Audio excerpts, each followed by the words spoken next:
YouTubers ఎంతకు దిగజారే type చేస్తున్నారు అంటే వాళ్ళు వెళ్ళి ప్రమోషన్లు చేసి బట్టలు తెచ్చుకునేది కాకుండా వాళ్ళు రోజుకొకటి కట్టుకుంటుంది ఎదురు వాళ్ళని ఊరిస్తుంది కాకుండా మీ ఇంట్లో పాత బట్టలు కూడా అమ్ముకోండి అనే స్టేజ్కి వచ్చారు. పాత పట్టు చీరల వాడు ఎలాగో అమ్ముకోవడానికి వచ్చి అందరి దగ్గర ఏవో కొట్టేస్తున్నారు. ఈ మధ్యకాలంలో కొంతమందిని చూసాం మనం. కనీసం అలాంటివన్నా దాన ధర్మాలు చేయండి అని చెప్పండి అమ్మా నోటితో. ఇవి అమ్ముకోండి, అవి అమ్ముకోండి, అవి కొనుక్కోండి, ఇవి కొనుక్కోండి, ఇంక ఇంతే నా జీవితం. అప్పుడన్నా కూడా మీ ఇన్ఫ్లుయెన్సర్ బుద్ధితో అమ్మా ఏమైనా పాత ఉంటే ఆశ్రమాలకు పోండి అమ్మా, బలానా చోట ఇవ్వండి అమ్మా అని చెప్పండి.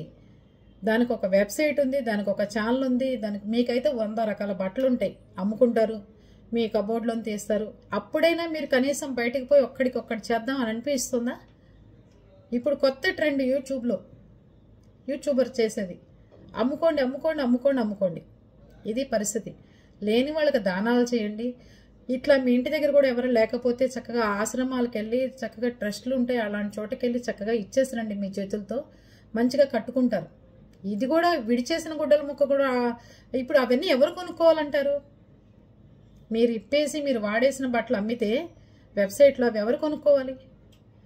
ఆ 10 రూపాయలు కూడా ఎదురుపడి ఖర్చు పెట్టలేరా మీ బతుకులకి? మీరు చేస్తే సైలెంట్గా చేయండి.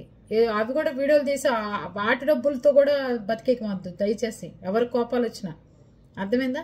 నేను ఎవరో చెప్తున్నారు చింపు వీడియో పెడుతున్నారు, మీరు మాత్రం చేయట్లేదంటే. చింపు వీడియోలు పెట్టేది దేనికో తెలుసా? మెంటల్ పీస్ కోసం.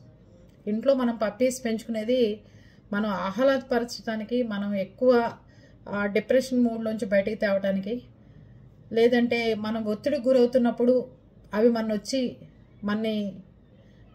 మన్ని లాలించి మన్ని బుజ్జగిస్తాయి. అర్థమైందా? అది. అంతేగాని యూట్యూబర్లు అనాలి కాదు. నేను కూడా యూట్యూబర్ని కాబట్టి అమ్ముకునే పద్ధతులు మానుకోండి. విడిచిన గుడ్డలు కూడా అమ్మేసుకుంటున్నారు. మీకు ఇంకా నేనేం చెప్తున్నాను మిమ్మల్ని, మీకేం బాగు చేస్తాను? అది